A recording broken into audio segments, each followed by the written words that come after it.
బీసీలకు స్థానిక సంస్థల్లో రిజర్వేషన్లని 34% పునర్నియమిస్తూ కేబినెట్ నిర్ణయం మీద తీసుకున్నటువంటి ఈ చర్చలో పాల్గొనడం ఒక బీసీ బిడ్డగా నాకెంతో ఆనందాన్ని కలిగిస్తుంది అధ్యక్ష. ఆంధ్రప్రదేశ్లో సుమారుగా 139 కులాలు, 2,50,00,000 జనాభా ఉన్నటువంటి బీసీలు సగభాగానికి పైగా ఉన్నటువంటి ప్రజల అధ్యక్ష. తమ జనాభా ప్రకారంగా రాజకీయ పదవులు హోదాలు ఉండాలన్న ఉద్దేశంతో అప్పటి ముఖ్యమంత్రి శ్రీ నందమూరి తారక రామారావు గారు 34% రిజర్వేషన్లతో స్థానిక సంస్థలను పునర్విరచించారు అధ్యక్ష. అది ఇప్పటికీ మనం గుర్తుపెట్టుకుంటాం, గొప్పగా చెప్పుకుంటాం అధ్యక్ష. తర్వాత 2020 వరకు కూడా మనకు 34%, 33.3%తో కొనసాగిన స్థానిక సంస్థలకు సంబంధించిన ఎన్నికలు, దానికి సంబంధించిన పదవులన్నింటినీ చూశాం. 2020లో జగన్మోహన్ రెడ్డి గారు అప్పుడు ముఖ్యమంత్రిగా బీసీలంటే వాళ్ళు వెనుకబడిన తరగతులు కాదు, బీసీలంటే నాకు బ్యాక్ బోన్ అని చెబుతూ గొప్పలు చెప్పుకున్నాడు అధ్యక్ష. మీ 34% ఏంటి, అదనంగా నేను ఇచ్చి బీసీలను నా వైపు తిప్పుకుంటానని 42% రిజర్వేషన్లు ఇచ్చి జీవోలు విడుదల చేసింది చూశాం అధ్యక్ష. నిజంగా అప్పట్లో ఆంధ్ర రాష్ట్రంలో ఉన్న బీసీలంతా పొంగిపోయారు అధ్యక్ష. నిజంగానే మనకి ఏదో మంచి రోజులు వచ్చేసినాయి, ఇంత పెద్ద రిజర్వేషన్ మనం ఎప్పుడు కని విని ఎరగము అనే సందర్భంలో వాళ్ళకందరికీ తెలియదు అధ్యక్ష. తర్వాత రోజుల్లో తన మనుషుల ద్వారానే కోర్టు కేసులు వేయించి 34-42 కాదు కదా, కేవలం 24% రిజర్వేషన్లు కుదించిన విషయాన్ని చూసి ఆంధ్రప్రదేశ్లో బీసీలందరూ కూడా జగన్మోహన్ రెడ్డికి మనం బ్యాక్ బోన్ కాదు, మన బ్యాక్ బోన్ నుంచి ఎవరన్నా పొడిచే కట్టప్ప ఉన్నాడంటే అది జగన్మోహన్ రెడ్డి అనే విషయాన్ని బీసీలంతా గుర్తించారు అధ్యక్ష.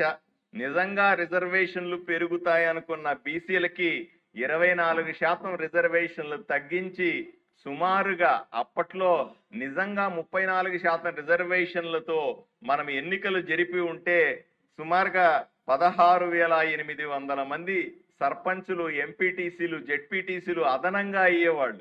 ఆ విధంగా బీసీలకు వెన్నుపోట పొడిచి బీసీలకు కట్టప్పగా జగన్మోహన్ రెడ్డి గారు ఆంధ్రప్రదేశ్ లో కొత్త రికార్డు సృష్టించారు అధ్యక్ష. ఈ రకంగా రిజర్వేషన్లు పూర్తిగా తగ్గించబడి ఇబ్బంది పడుతున్నటువంటి బీసీ వర్గానికి మళ్ళీ ఎన్డీఏ కూటమి ఎన్నికల సందర్భంలో హామీ ఇచ్చింది అధ్యక్ష.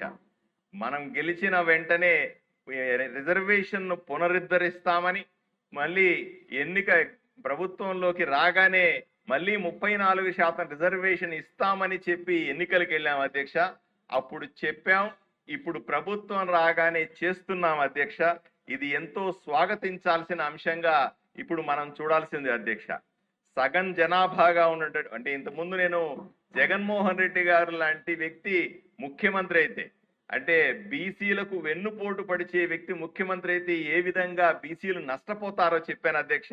అదే సందర్భంలో నరేంద్ర మోదీ లాంటి ఒక బీసీ సామాజిక వర్గానికి చెందిన వ్యక్తి దేశాధినేత అయితే ఏ విధంగా బీసీలకు మంచి జరుగుతుందో కూడా తెలుసుకోవాల్సిన అవసరం ఉంది అధ్యక్ష. నరేంద్ర మోదీ ప్రధానిగా జాతీయ బీసీ కమిషన్ కు ఏ విధంగా ఎస్సీ ఎస్టీ కమిషన్ కు రాజ్యాంగ హోదా ఉందో ఆ విధంగా బీసీలకు కూడా రాజ్యాంగ హోదా కల్పించిన ఘనత నరేంద్ర మోదీ అధ్యక్ష. 27% ఓబీసీ రిజర్వేషన్లతో అన్ని కేంద్ర విద్యాలయాల్లో అన్ని రకాలటువంటి కేంద్రపరమైనటువంటి రిజర్వేషన్లు కలిగించి నీటు పరీక్షల్లో కూడా 27% రిజర్వేషన్లు కల్పించడం ద్వారా దేశవ్యాప్తంగా ఉన్న బీసీలకి మంచి జరిగింది అధ్యక్ష. అంతెందుకు అధ్యక్ష, డిఎన్టీలు అంటాం, డీనోటిఫైడ్ ట్రైబ్స్ అంటాం. బ్రిటిష్ కాలంలో ఎప్పుడో స్వాతంత్ర సమరం జరుగుతున్న సందర్భంలో ఈ సంచార జాతులు ఎవరైతే ఉన్నారో గ్రామ గ్రామానికి తిరిగి ఈ స్వాతంత్ర ఉద్యమాన్ని పెంచే ఉద్దేశంతో చేస్తున్న పనిని దృష్టిలో పెట్టుకొని బ్రిటిష్ పాలకులు అప్పుడు నోటిఫై చేసినటువంటి కులాలుగా 39 కులాలు ఆంధ్ర రాష్ట్రంలో ఉన్నాయి. ఈ కులాలందరినీ కూడా 1951లో స్వాతంత్రం వచ్చిన తర్వాత మనం డీనోటిఫై చేశాం అధ్యక్ష. ఈ డీనోటిఫై చేసిన జాతులన్నింటికీ కూడా వీటిలో 90% బీసీలుగా ఉంటారు.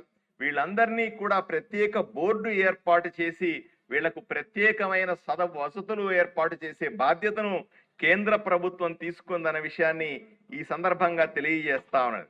ఇక్కడ మరొక విషయం చెప్పుకోవాల్సింది అధ్యక్ష, ఈ రోజు కేబినెట్ తీసుకున్న నిర్ణయాలలో నీతి ఆయోగ్ ఇచ్చినటువంటి సలహా మేరకు మున్సిపాలిటీల్లో రాబోయే కార్పొరేషన్లలో తప్పనిసరిగా ప్రత్యక్ష ఎన్నికలు అమలు చేయండి అన్నటువంటి సూచనను తీసుకొని ఈరోజు కూటమి ప్రభుత్వం ఆంధ్రప్రదేశ్ లో ఈ 2 స్థానిక సంస్థల ఎన్నికల్లో ప్రత్యక్ష ఎన్నికలు జరపడానికి నిర్ణయం తీసుకోవడం కూడా మనం స్వాగతించాల్సిన అవసరం ఉంది అధ్యక్ష.